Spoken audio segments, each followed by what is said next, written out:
Okay, well, welcome everyone. Thank you for joining today's webinar on Imagining Afghanistan. My name is Hania Maulana. I'm an assistant professor in the Department of Geography here at Sacramento State University.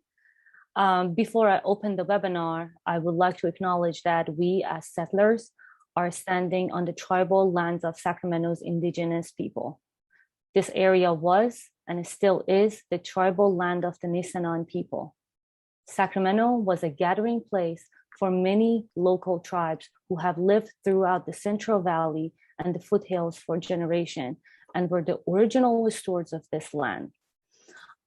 Just before I pass it to Dr. Razavi and hopefully Dr. Moni soon, I would like to thank our co-hosts and sponsors, the Iranian and Middle Eastern Studies Center, the Department of Women and Gender Studies, the Department of Geography, and the Women Resources Center to make this event possible. So Dr. Razavi, it's all first. Would you like to introduce Dr. Manchanda? Yes, thank you. All right. Hi, welcome everybody. Thank you so much for joining us today. Welcome on behalf of the Iranian Middle Eastern Studies Center here at Sac State. Thank you very much, Professor Maulana, for the introduction. Thank you to all the co-organizers of this talk, whom she mentioned, and also a big thank you to Professor Manchanda for agreeing to do this talk and for joining us to share her work and her perspective. We want to thank all of our attendees. We know that it's a busy time of semester and we are appreciative that you've joined us for this very important and valuable discussion. We ask that you submit your questions using the Q&A feature in Zoom. If you look at the bottom of the screen, you'll see the little Q&A icon.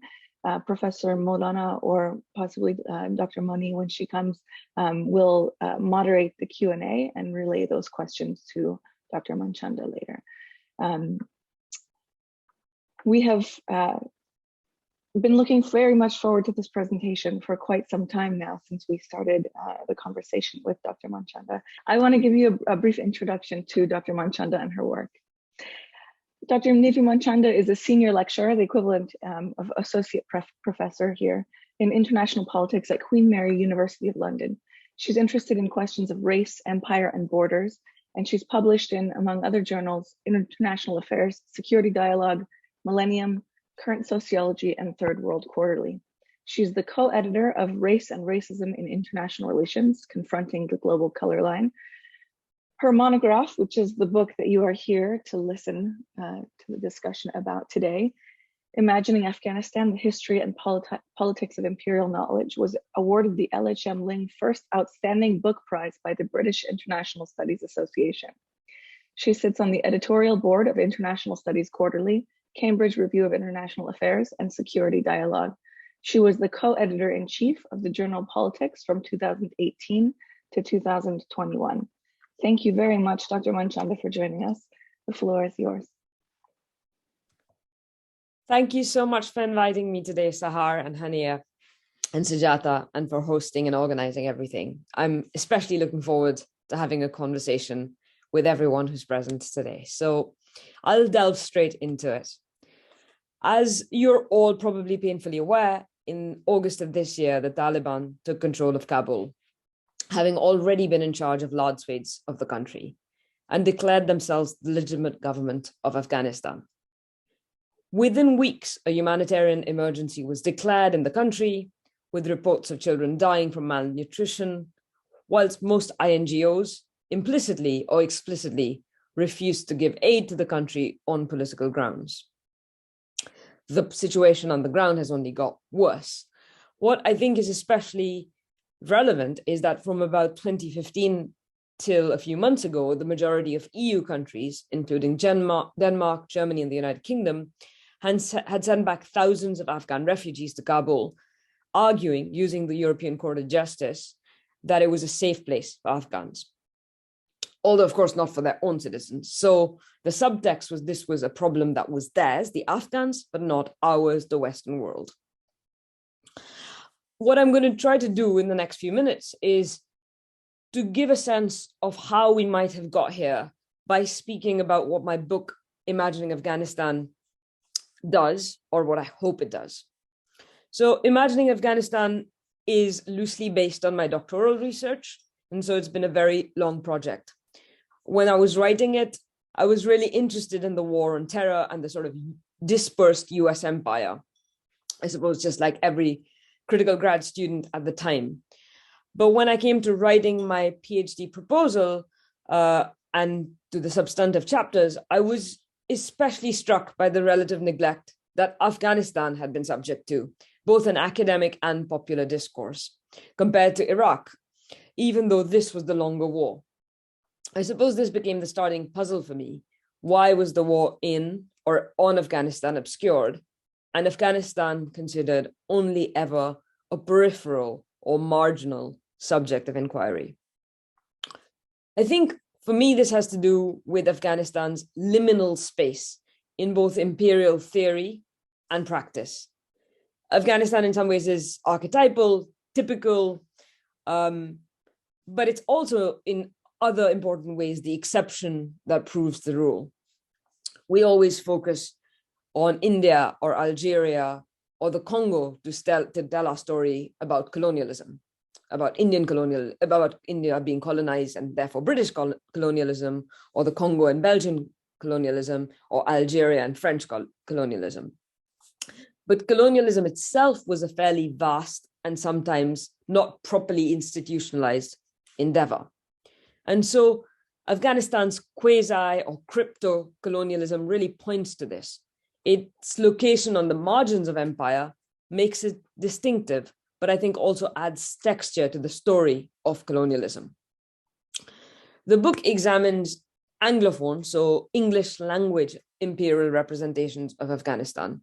And there are two main time periods that it focuses on the 19th century and the early 20th centuries, and the multiple British colonial incursions into Afghanistan during this period, and then the 21st century after the American-led NATO intervention, which constitutes the bulk of the book.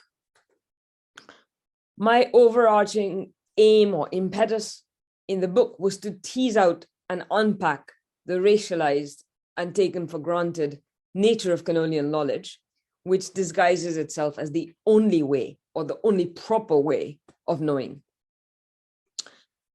Afghanistan is fascinating because it is quite a strange place in the sense that it was never properly colonized, the way India was, for instance, like I just said, but it was subject to some pretty invasive restructuring by the British, and then Russia, and finally the United States. And yet, to a large degree, it remains shrouded in mystery. Narratives of the Great Game, where Afghanistan was looked upon as a pawn between two meaningful entities, and they were Russia and British India, or when Afghanistan is depicted as the graveyard of empires. Some of you might have heard of this, a place where imperial ambition is said to be obliterated almost by default. And these are claims that are made without much engagement with the history of the region. And this brings me to the two main objectives of the book, and I'm going to paraphrase some of the introduction here. The first was to address, or what I saw 10 years ago, to address a conceptual lacuna, a theoretical oversight in international relations theorizing, and that's the discipline I call home. That there was a tendency to either essentialize, even in sort of constructivist or critical work, the other or the third world or the global south or whatever other problematic term we choose to use. If anything, in the current climate, this essentialism continues to be very striking. And I'll come back to how this has happened and how this continues to sort of perpetuate itself.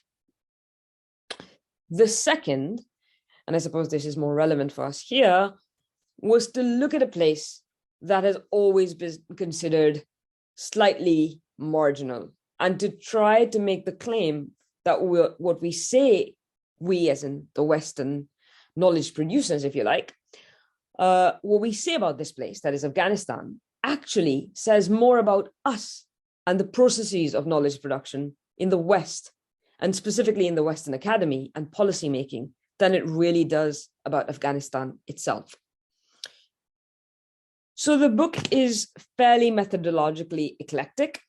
I look at British colonial archives, academic research, policy documents, and media and film portrayals to present colonial visions of Afghanistan. These are by no means monolithic. Indeed, competing and contradictory representations help spotlight the anxieties that undergird the political economy of colonial knowledge production. Colonial anxiety is a key theme in the book. The desire to capture Afghanistan, but never devote the resources necessary to this enterprise, has resulted in an overdetermination of the country. There are a lot of very categorical claims that go largely unchallenged or unproblematized, and I'm sure you've heard of these as you're aware of how Afghanistan is represented. So what the book does is it proceeds conceptually and thematically, and each of the chapters, there's 5 chapters, is devoted to one of these claims that are the capstone of this larger imperial imaginary. So 2 of the chapters look at gender, which is key to the book, but also to Western intervention in the Middle East specifically, and the developing world more generally. Much of the later NATO-led intervention was legitimized to the public through the discourse of saving Afghan women. Afghan women, brutalized in burqas, needed us. This was the story. It was a moral duty to help these hapless women. And as many scholars have written, including Gayatri Spivak, Abula God, Chandra Mohanty, to name a few, the brown or the Muslim or the third world woman is always victimized and presented as the white man's burden in diverse and quite interesting ways. And I'll come to this later. Another chapter is dedicated to the age-old trope of Afghans as unruly and wild tribesmen. And this chapter excavates the genealogy of this trope of the tribe in the colonial archives. And it shows how it has now been repurposed to make either the intervention that was ongoing more urgent, we must reform these backwards people, or on the other hand, to show how we must accept their backwardness and work with these tribes in a language they understand. But that language is certainly not the language of modernity. The chapter then goes on to show how patchy our understanding of Afghan social organization is, and how much of it is still based on one person, Mount Stuart Elphinstone's account from 1807. Temporality and the denial of covalness, borrowing from Johannes Fabian, is central to this chapter and to the book, to show how images of retrograde warriors has been so vital to invasion. A final key trope is that of the failed state, which ties into all the rest of these. Afghanistan's state is construed as a failure, hijacked by terrorists, overrun by corruption and warlords. And this is surfaced once again today. Again, what this does is it denies our complicity in creating present-day Afghanistan and rides roughshod over Afghanistan's own complex history to be able to present bullet points for Western comprehension, a sort of emergency epistemic community to deal with the problem of Afghanistan repeatedly and over time. The rest of what follows in this talk, and I suppose in my book in general, is best apprehended as a tale of colonial complicity and imperial amnesia. And I'll pick a few instances from the book that both concretize some of what I've said so far, but also connect to the current state of affairs. So I have a few images. The first is, this. This is an image of an Afghan textbook from the 1980s. The school book, which uses bullets and Kalashnikovs as counting tools, is one of the items that was prominently on display at the National Army Museum, housed in the Conflicts of Interest Gallery in London, that opened to the public in May 2013, and I think it stayed open for about 5 years. The book references apples and oranges along Mujahid and Jihad, and also uses rifles along with pencils as numerical aids. The National Army Museum website notes, the book dates from the Islamic year 1356, and now I'm quoting, during the Soviet war in Afghanistan. Its warlike content is a stark reminder of the lasting legacy of conflict in modern Afghan society, end quote. The exhibition's curator, Mary O'Hara, further elucidates the many ways in which war, and I quote again, is part of the daily fabric of life in Afghanistan. So to preempt hasty judgment, she explains that while using firearms as tools to learn how to count may seem sinister to us in the West, these objects compose the everyday reality of life in Afghanistan. So these objects are very different from our everyday, mundane, banal objects, but they are the pedestrian objects of everyday life in their society. In some ways, the textbook, along with the other objects that were displayed, may be read as a laudable attempt to bring the military intervention then underway in Afghanistan into the popular consciousness of the citizens of a country whose army had been embroiled in a long and protracted war over there. This country is Britain. However, what the exhibition and its curators fail to mention is precisely how these textbooks came into being. During the mid-1980s, a USAID-funded project printed millions of textbooks in Peshawar that were distributed to school children across Afghanistan. The textbooks were designed to indoctrinate Afghans against the evils of the Soviet Union and made for immensely powerful propaganda. Specialists from the Afghanistan Center at the University of Nebraska, Omaha, received $51 million to develop a curriculum that glorified jihad, celebrated martyrdom, and dehumanized foreign invaders. Published in Dari and Pashto, these school books taught the alphabet with images of Kalashnikovs, counting through guns and bullets, as you can see, and also had elaborate mathematical questions which drew on conflict scenarios, deploying various firearms in inventive ways for more advanced years. And I'm going to take one example. So, and I quote the example, a Kalashnikov bullet travels at 800 meters per second. A Mujahid has the forehead of a Russian in his sights 3,200 meters away.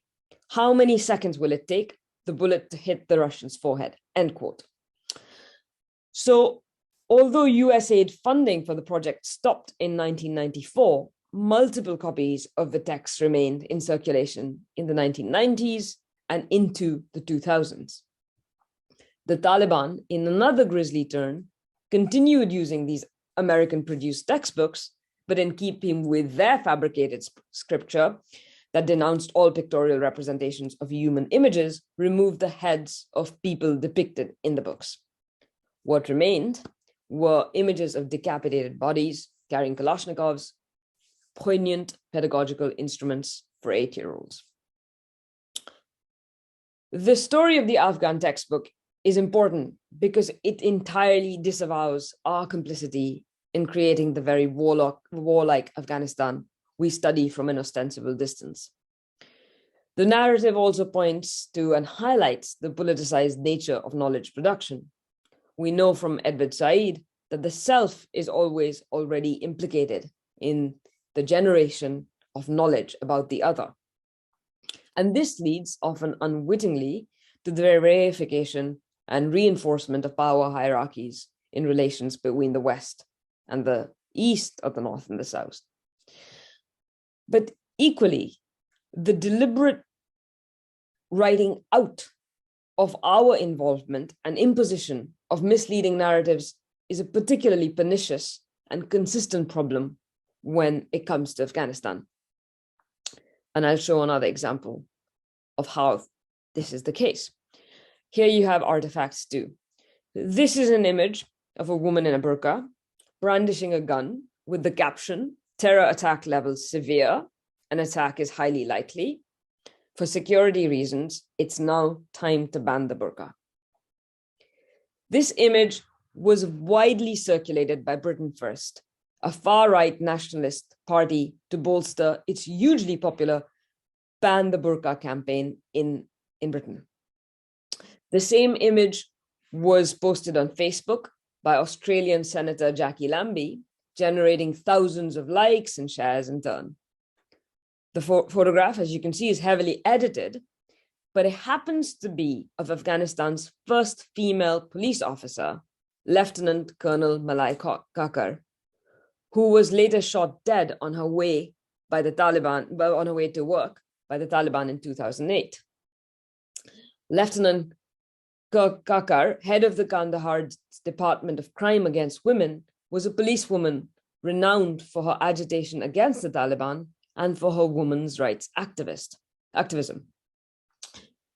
The photograph it was taken by a Canadian photographer called Lana Slezak, and she immediately declared her shock and dismay after being alerted to the co-optation and altering of her image.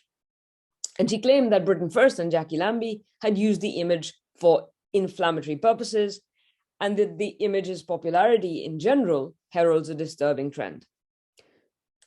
Lana Slezak was absolutely unambiguous in her denunciation. And I have a quote which says from her, everything she, that is Malai Kakar, stood for, everything she fought for herself, her family, her daughters, and the future of her country, everything has been desecrated by how Jackie Lambie and Britain First have used this photograph.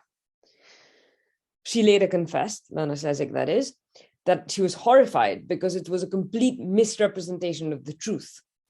It was an insult to her family, and to the legacy of women's rights activism in Afghanistan. And Slezak then described a normal day in the office for Malai Kakar. She said that Kakar would be in uniform in the office, but would be expected to wear a burqa when she went out. This enabled her to move around. And the original photograph, this one, was taken as part of a series capturing various aspects of her life at home, in the field, and dealing with women who frequently broached her with issues of rape and domestic violence. After this was advertised and shared, Lana Slezak emailed both Britain First and Jackie Lambie explaining the context of her photograph and asked them to remove the photograph from their pages because it infringed both intellectual copyright, but also because it went entirely against the spirit in which the photograph was taken. According to The Independent, a prominent British newspaper, and I quote, Miss Lambie later dismissed Slezak's comments as a gross overreaction and the reports as disgusting, unprofessional beat-up. Britain First declined to comment at all, but it has held on to the image for purposes of its anti-Islamic propaganda. I contacted Britain First and asked them to take it down. I also asked them why they had used it, even though they knew the context.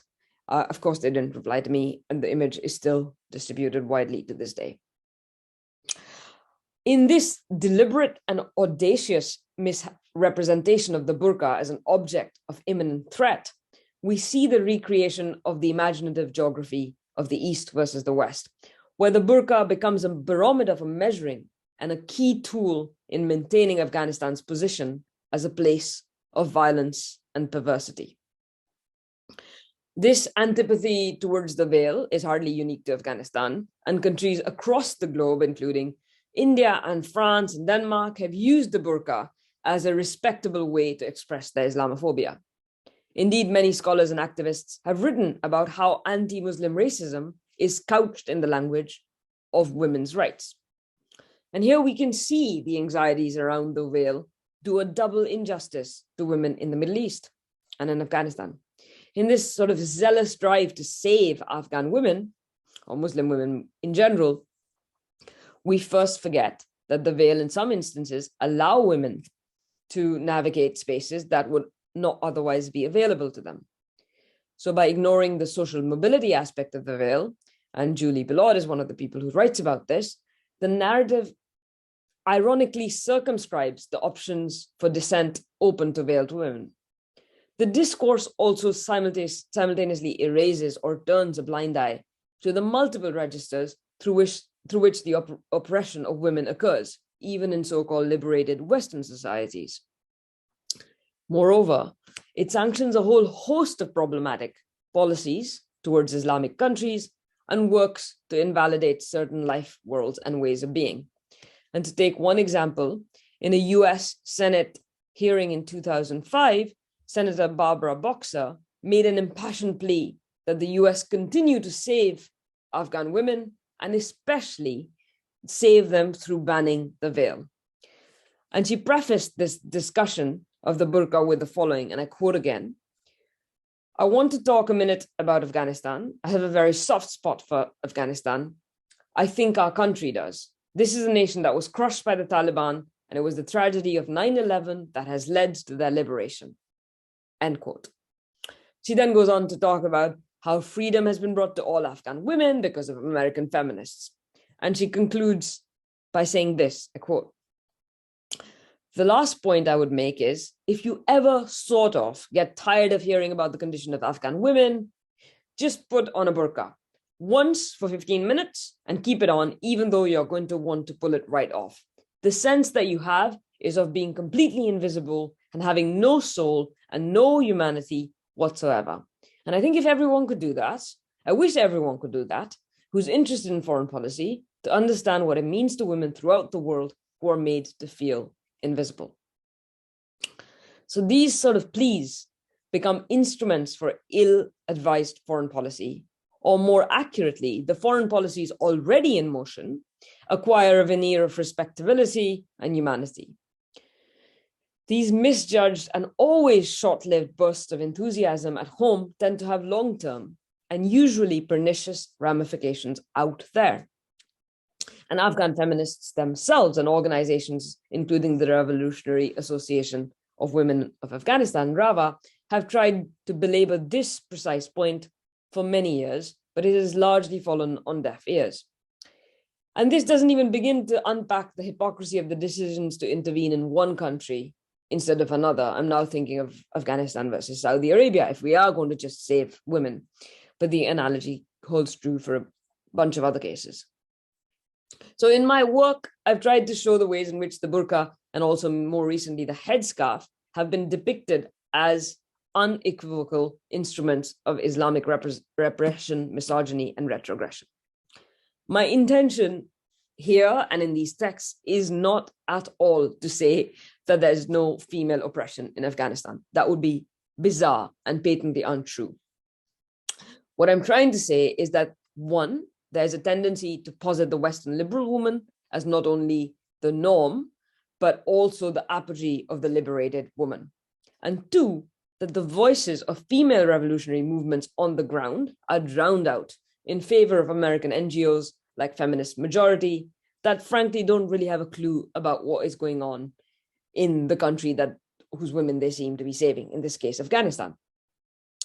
This means that Afghan women, and this is reminiscent of Bell Hooks's argument in Ain't I a Woman, are subject to a double whammy of local patriarchy on the one hand and Western female nationalism on the other. Again, it bears repeating that my point is not to counter this argument by endorsing the burqa or the hijab, that's not my place, but rather to contend that this sort of a priori dismissal reveals as much about anxieties around otherness as it does about male tyranny in the Middle East and in Afghanistan. And in the final analysis, this is both short-sighted and potentially very dangerous. If anything, claims today about saving Afghan women after the August takeover by the Taliban, uttered immediately when the US withdrew in a botched and hasty fashion, not only run hollow, but are predicated on a systemic misremembering. Okay, and this brings me to my final image. And this also features in the book's conclusion. So here's the really big coloring book of freedom. So just in time for the new school year in 2014, a publisher based in St. Louis released a series of coloring books for children across the USA. Really Big Coloring Books has updated its versions of We Shall Never Forget 9/11, the kids' book of freedom, in order to reflect the current, or what was then the current, political climate and the new terrorist threats the world is facing. That is their language. This second, and now there's a third edition, includes the Boston Marathon bombing, the Islamic State in Iraq and Syria, and the release of the Taliban bombers, in contrast to the first volume, which featured Al-Qaeda as the preferred object of line art for school children. The company, which mainly prints books on fairy tales and superheroes, released its first terrorist-themed text, We Shall Never Forget, in 2011, and followed by another graphic coloring textbook called The True Faces of Evil, Terror, in 2012. The company has also released terrorist trading cards for children, and both books are now accompanied by a featured supplement, The Terror Update on Global Jihad. So the Terror Update shows a very vivid picture of a public crucifixion by ISIS, to which the caption reads, "This is what ISIS wants to bring to America and its people. What are you going to do when they come for you?" It also features this photograph, or this image, the picture of the Taliban 5, which says, "Back to the battlefield." The 5 Taliban detainees were released in exchange for one Sergeant Bergdahl. And the subtext says, "Oh, the Obama administration broke the law by freeing 5 Taliban terrorists." And the page reads and follows promptly with this pithy injunction, "Back to the battlefield," as you can see. The original 9/11 books had as their focal point a picture of a Navy SEAL pointing a gun at Osama bin Laden, the latter depicted cowering behind a woman in a burqa, or a veiled woman. The message next to that image was, and I quote, "Children, the truth is, these terrorist acts were done by freedom-hating Islamic Muslim extremists. These are crazy people. They hate the American way of life because we are free and our society is free." And free was in big caps locks. So really big coloring books has provided these copies of its terrorism series to all 50 states and also to the White House. And the founder of the company, Win Bell, declared in a video statement, and I quote, "Our books tell the truth, they tell it often, and they tell the children. These are the books that actually explain what's going on today. We're trying to educate the country on these animals, these brutal people, these terrible humans on the planet called ISIS, and these other terrorists." In an interview with the Daily Beast, Bell maintained that the books were instructional, educational, and taught positive values, and that they were important for people in the US. And he said that they don't understand. Over there, they don't have pictorials to show children. It's a delicate topic, and it needs to be explained in black and white. This is happening overseas at the moment, he said, not here, but it could happen here. So that's why we're making them. So this presentation, like the book, opened with an anecdote that captured the ways in which knowledge was produced about Afghanistan, about how it is generated and marketed in the US and then repackaged to construct Afghanistan as a war-prone nation, marked by its failure and always already imprinted by a difference, an otherness. While the incident regarding the publishing and dissemination of numeracy books for Afghan school children, the first image, can be thought of as an act or a series of acts of willful forgetting and selective omissions, the publishing of the coloring books in the US for consumption at home, these ones, which demonize and invalidate an entire people by teaching children about the evils of their culture, can be thought of as acts of premeditated remembrance and calculated commemoration. So the Afghan textbooks are deployed as instruments of amnesia, and the American ones as mnemonic devices. This selective remembering and forgetting is central to pedagogy, but it is also central to the ways in which American and British empire has conducted itself. So now in 2021, against this backdrop of the Taliban's complete takeover of Afghanistan on the one hand, and a flagrant display of imperial amnesia on the other, it is more vital than ever to take action and to demand that governments also take action, for instance, through refugee visas and resettlement schemes. This is sort of the least we can do what is undeniable is that there is a real and material danger to lives, livelihoods, and lifeways, and under an authoritarian Taliban regime. But that the white savior liberal imaginary, which I've tried to sketch out, continues to bemoan the present and the sort of developing state of affairs, while denying any complicity in creating that very state of affairs. And this is not merely not an antidote. It's actually responsible for creating and perpetuating its own distinct but interrelated set of problems and issues for the people of Afghanistan. And I think that is a good place to end and perhaps tease out some of those issues. Thank you.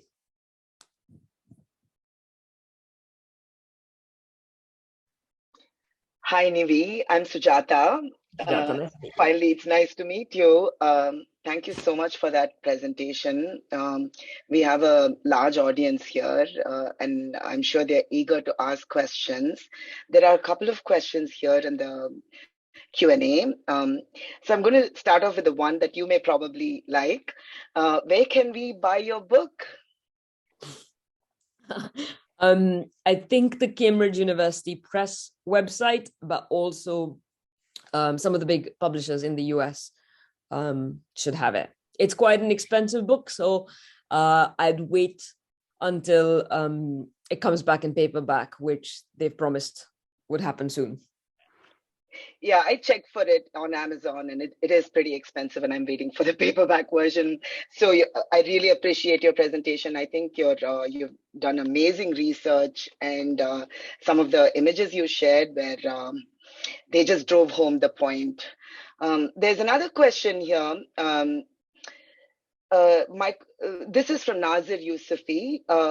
My question is, what will be the language we can use to talk to the tribal male dominant Taliban, I guess they're referring to, who are against modernization and education of women and girls?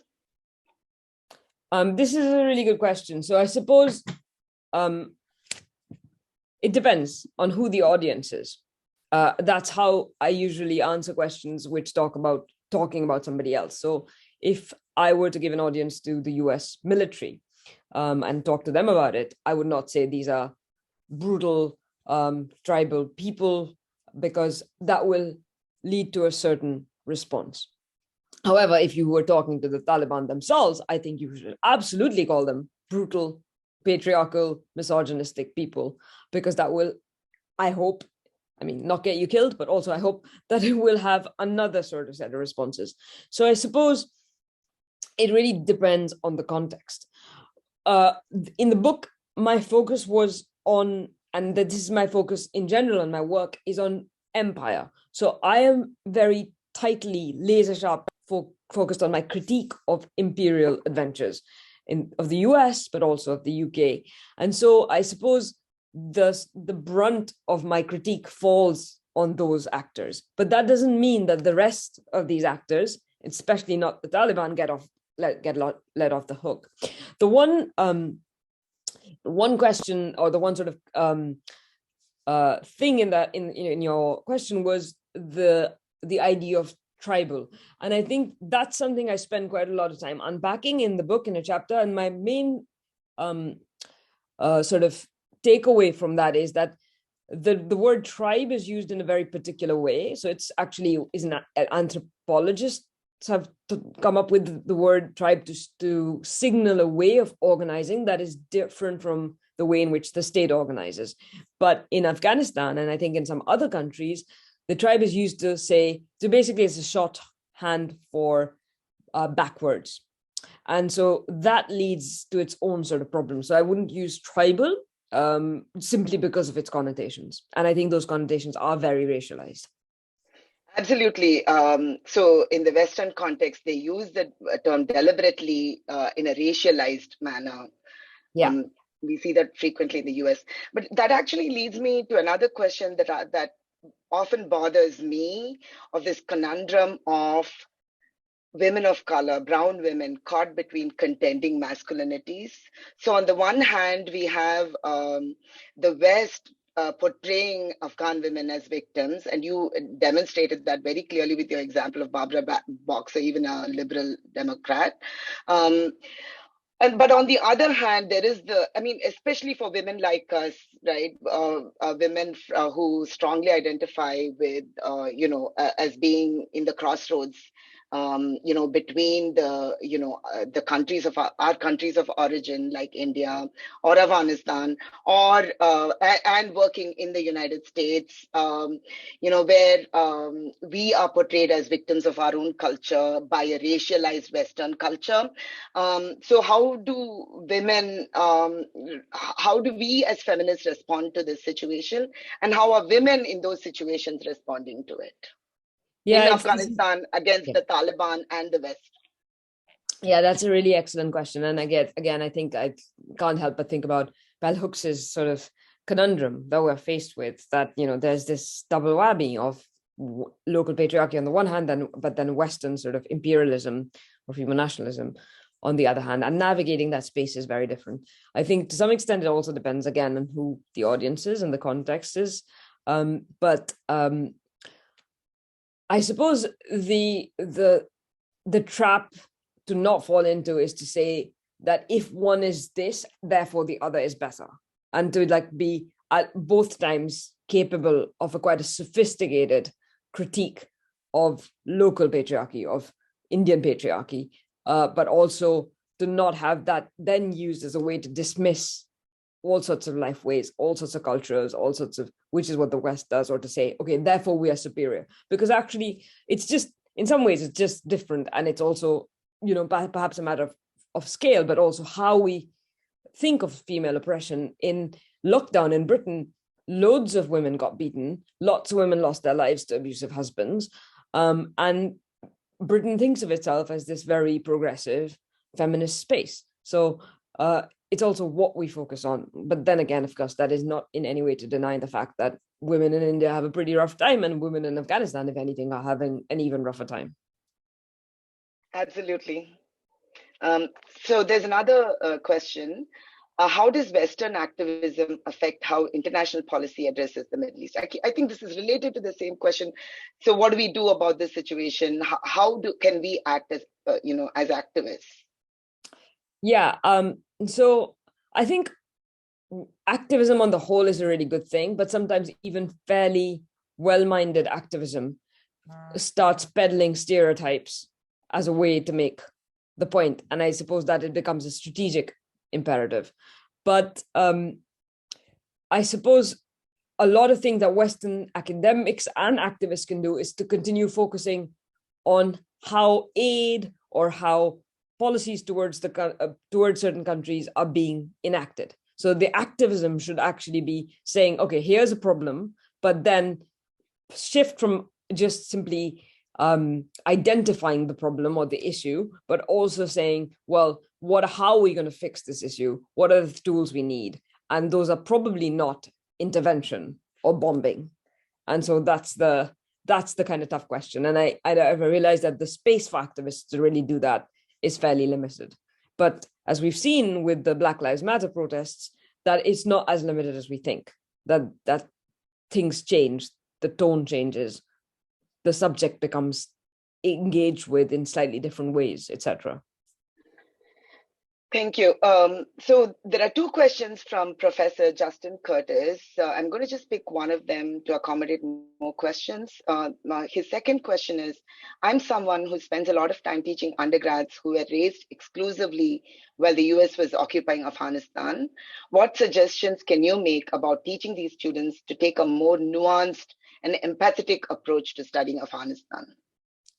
That's a really good question. I think the one thing that always strikes me is how we tell origin stories. So with Afghanistan, it's often here in 2001, this happened, the Taliban hosted Al-Qaeda, they attacked us and we went and attacked and invaded. But there's obviously a much richer and a much longer history. So perhaps talking about the history of the region, the repeated imperial adventures, what happened for the Taliban to come in place in themselves in power, how were the Mujahideen basically funded by the United States, what that meant, how the US's anti-communism basically has in some ways led to the sort of effects that we're seeing today. So to tell that history, when you bring in a sort of fine-grained, nuanced history, the subject changes. And I think that hopefully will bring much more empathy and nuance to the story you're telling. That's very interesting. So again here, there's Matthew Evans, who I guess is also a professor, and who has 3 questions. And I'm going to use my co-host privilege in choosing the second question. You quote Homi Bhabha in an epigraph in your book, but never address his notion of hybridity or mimicry as a framework in your text. Do you think either of these Bhabha-esque theories are at play in this knowledge politics of Afghanistan? Yeah, absolutely. I do quote Bhabha on hybridity and especially mimicry. And I think while I don't fully address his theories, some of his work comes up in my taking forward the notion of a native informant. So I talk about how Afghans themselves based in the US perpetuate myths and stereotypes and tropes for their own use. So that's very similar to colonial informants back in times of proper colonization. And so, yes, he is interesting. He's also like obviously a very eminent thinker, but also in some ways problematic. And so I don't run fully with his framework, but I think the notion of mimicry and how colonial spaces try to enact the colonial state and then, wrap themselves up in lots of problems, and how subjects themselves do that is very, very interesting. And it has affected indeed the knowledge politics of Afghanistan. So thank you. Yeah, war and colonialism are messy affairs, right? You can't draw clear distinctions. Precisely. And then Alexandra asks, do you think that heralding the white liberated Western woman over the oppressed Muslim woman is also an attempt to deny that America is rife with misogyny? Yeah, I mean, the short answer is absolutely yes. It's whether you think that is a deliberate witting thing where you deny that as a sort of ploy, or whether you think that is unwitting, we just don't see ourselves as misogynistic, that's open to question. But whether it detracts from the American misogyny, that for me is unquestionable, yeah. Absolutely. And then Abdul Tamim says, the main difference between the Iraqi and Afghan invasions for the US was that the US provided legitimacy for Afghanistan invasion and therefore was supported in the international arena within the framework of the UN. Even those who had previously banned the US foreign policy for the most part did not hesitate to agree with US policy towards Afghanistan. In case why the US military intervention failed in Afghanistan with all these. So the question is, why did the US military intervention fail in Afghanistan with all these supports? Do you consider any internal factors that led to US failure? Yeah, this is such a big question. I think one of the things so when the Taliban was ousted in 2001, it was really greeted with relief and joy. And from what I know, and in 2021, the Taliban was not just welcome with open arms. It was people choosing the Taliban for sure, but as choosing it as a lesser evil after 20 years of war and devastation and corruption. And like corruption rife, as you probably all know, at the highest levels of Afghan office, and basically enabled by Western money, the US money, etc.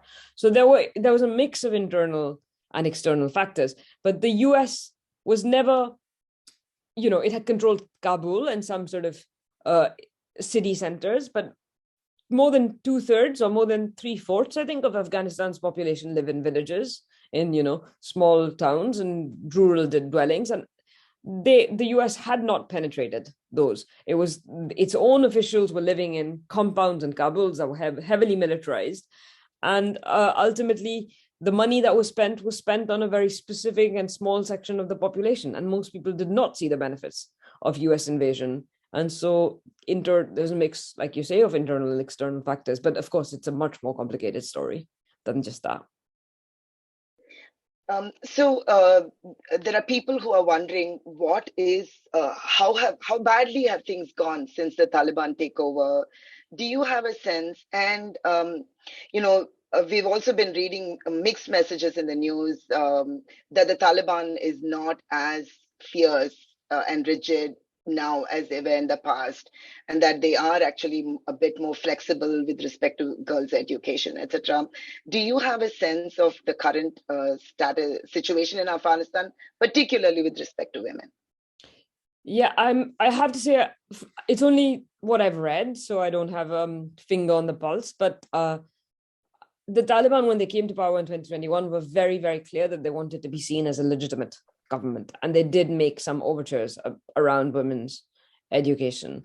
So whether we trust them is open to interpretation. There have been some changes and some noises, but I wouldn't take their word. The other thing that has happened, of course, is that they are facing a catastrophic humanitarian emergency in Afghanistan, and so they're sort of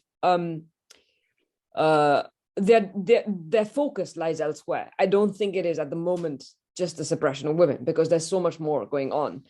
And also, they're also battling ISIS, which is trying to get a foothold. And the Taliban are not the same as ISIS. They were not the same as Al-Qaeda, which is something that we all kind of mush together as one sort of terrorist organization. So there's also that, which is distracting them. So whether they've softened, perhaps, but how much of that is strategic or purely sort of contextual, I don't know. Here's another interesting question. Do you think that with the United States placing themselves at the head of the invasion, that has helped get rid of other countries of further guilt or involvement? Or how big of a role do other countries have in this?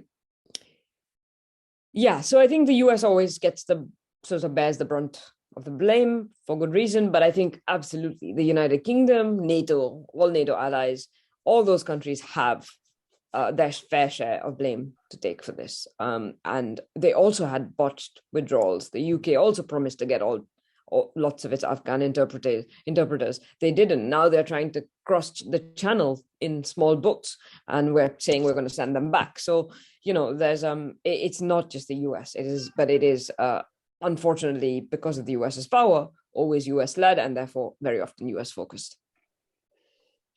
And that image you shared of the police officer Kakar was just incredible, and it speaks to how rampant racism is in everyday life in Britain as in the US.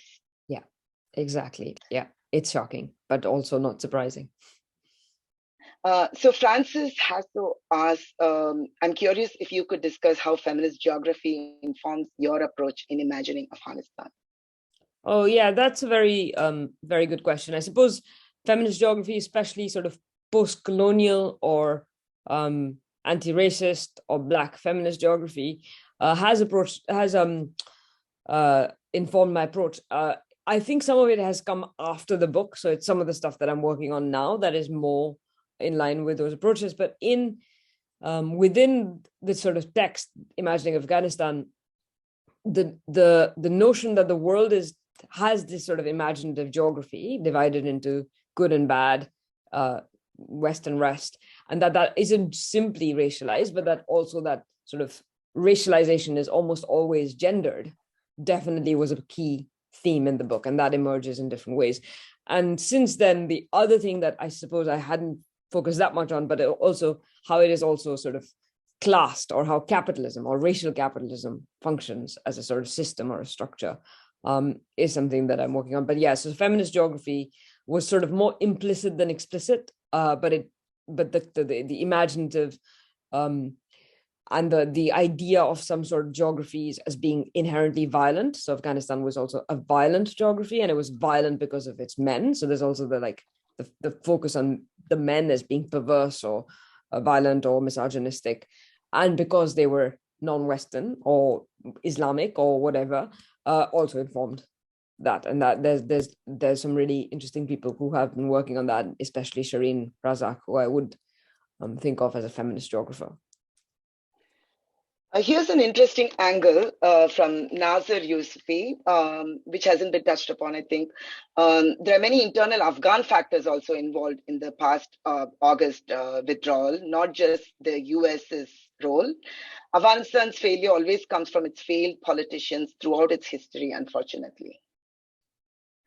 I mean, I would not deny the internal politics, and you probably have a better knowledge of it. However, I think that the internal politics cannot be studied in a vacuum, that those politics are only made possible and enabled through series of interventions, repeated colonization, and therefore there's no pristine internal or external in this case, if ever there is.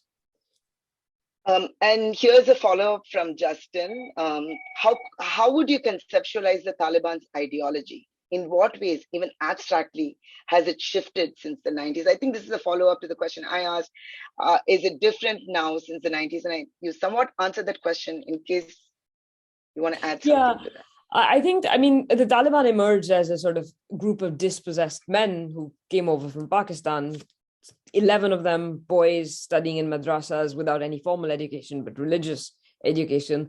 And it has expanded massively. And one of the ways in which it's expanded is that people have joined it for expedient purposes. The Taliban perhaps gave them more security, gave them more money. So it's not that coherent as it was in the 1990s. I think in the 1990s, there was a very specific ideology, a religious ideology. And while that remains the same and sort of obscurantist, almost religious Muslim ideology, that's broadened to include all sorts of people who very conveniently think of themselves as Taliban because that is what they need to do to keep themselves alive, or they think that's their best bet. And also lots of detractors from the Afghan army into the Taliban, which makes it a much more sort of heterogeneous mix of characters.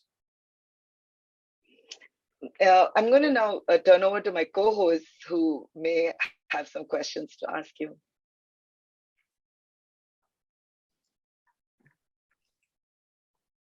Thank you, Professor Mani.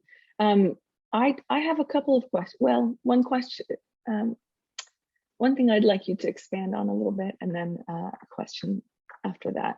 The first thing is I found a discussion very, very interesting about how the veil has been, although it certainly constricts women in some ways, it also has served to allow women access to certain spaces that would be otherwise unavailable to them in Afghanistan.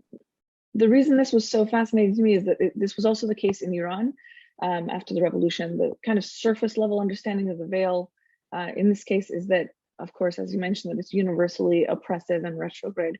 But for certain women, in the case of Iran, and I imagine probably similar in Afghanistan, is disproportionately rural origin or poor and working class women who tend to be more conservative, religious from a religious perspective. It allowed access to educational and professional opportunities that their social and familial conditions would otherwise not have allowed in the period where, in the case of Iran, the Shah had banned the veil in many public spaces. So I'm wondering if you could maybe expand on that and talk about how, in the case of Afghanistan, how it has kind of, if you have any information, either data or just general shifts, general trends in who you've mentioned the classed nature of these perspectives, right? So who has benefited and who has been disproportionately disadvantaged by these shifts and these trends? Yeah. So I suppose this is what happens with sort of state mandates, right? In the case of the Shah, the ban on veils, which disproportionately benefited, I would say, middle class women in Iran and in the cities, right? Whereas in the case of the Taliban, it was a ban on unveiling. So like women had to be banned, which actually also disproportionately affected middle-class women, but I would say it didn't benefit them. It had the opposite effect, whereas it actually had the effect of probably benefiting more traditional rural women. They were already veiled, and also because it people from sort of what I've read, people say that they could go to shops, could move in spaces that they would not otherwise have because they felt unsafe, but now when they're veiled, they felt safer. So I think, again, the context and the ways in which these things work out is very different. And so in both those cases, there is a class element, although the class element runs counter to each other in the sense that, banning in one instance means that it's good for middle class women, and in another, it means that it is bad for them. I mean, yeah, so the veil is, I suppose, a traditional object, a sartorial choice that is used by more religious and traditional and often therefore less urban dwellers, I would say. Right. Thank you. I was wondering too if you could maybe, perhaps when you're done addressing the more substantive questions, if there are any either scholars or journalists, scholars obviously besides yourself, that you would recommend that people follow for solid analysis and news about Afghanistan, anyone that you particularly like. But again, we can do that at the end. I just wanted to see if you. So I do follow Rava a lot, and there's also the Afghan Network, which does some good things, and then very often there's good op-ed pieces by in Al Jazeera. But in terms of academics, I can really recommend the work of Shah Mahmood Hanifi, and also Martin Bailey, who works in slightly more historical stuff, and Wazma Osman, I think, is also working on some media stuff around Afghanistan. So yeah. We have 2 more questions, maybe 3 more questions. Dr. Mani, would you like to address them, or? In what ways just ask another question, what ways do Afghan feminist activists speak to this broad and classed understanding of the women in Afghanistan? So again, this isn't going to be like a fairly schematic answer, because I think it depends a little bit, but the stuff by Rava, the Revolutionary Associations, and other women who have been working in Kabul and have sometimes moved to Pakistan, always say that both the Taliban and the US intervention has benefited some women, and so it's not and had an impact on other women. So it's not as easy as saying this is better, but ultimately those benefits are sort of incidental. And what Rava says, and I think that's a really good point to make, is that when we say, oh, why are people in Afghanistan turning to the Taliban, especially the women, they have such a hard, would have such a hard life, which they would. What they don't realize is that women themselves don't exist in vacuums, right? So if the American invasion kills their brothers or their other relations or their husbands and they are in desperate poverty, then perhaps just being oppressed as a woman is not the worst thing. It's not a choice anybody would want to make willingly, but if it's a choice between losing your partner or your child, then yeah, it's the lesser of the two evils. And I think like there's a lot of texture and a lot of differences within that, and how class is experienced, how rich women have an easier time. So, but also it is also true that the coming back of the Taliban mean that the women who have the most to lose are also rich, educated women, and so that also cannot be taken away. So yeah, there's a lot of differences and a lot of sort of granular things going on there. Yeah, it's complicated. It's a complex web, right? Exactly. Yeah. So, I mean, there were 2 things that came to my mind. One is that patriarchy cannot function without the cooperation of women. And women are not, in just these 2 positions of active aggressors and passive victims, right? There is so much negotiation with patriarchy going on throughout. So there's another question here. Can us as observers in the West reconcile the general promotion of human rights and the consideration of this cultural relativism and the great power imperial complicity in Afghanistan committed by America, Russia, and the UK? So I guess they're asking, what do we do about this situation, right? Yeah, it's again a really big and important question. I think starting sort of fairly small with some of the things I said about basically lobbying governments and even just your councils. This is something that you can do in Britain. I don't know exactly how it works in the US too.